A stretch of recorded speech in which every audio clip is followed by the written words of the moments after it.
14. aprillil toimus Ülemiste Keskuse ja Eestimaa Looduse Fondi veebiseminar, kes hoiab tulevikus metsa püsti.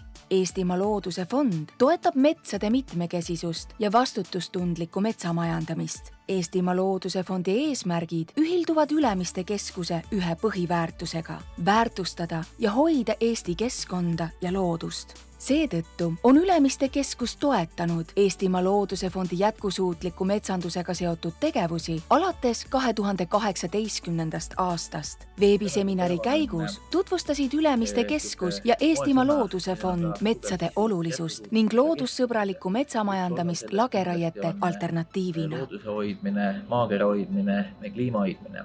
6 seminaril esineja kogemused hõlmasid eri valdkondi. Üles astusid nii metsanduse praktikud, loodusorganisatsioonide esindajad, teadlane kui ka Riigikogu keskkonnakomisjoni juht. Veebiseminarist tegi otseülekande Eesti populaarseim uudisteportaal Delfi ning seda jagati Eestimaa Looduse Fondi abiga kõikidele potentsiaalselt huvitatud osapooltele. Järgmisel päeval viitas seminaril räägitule keskkonnakomisjoni esimees Yoko Alender isegi Riigikogu istungil.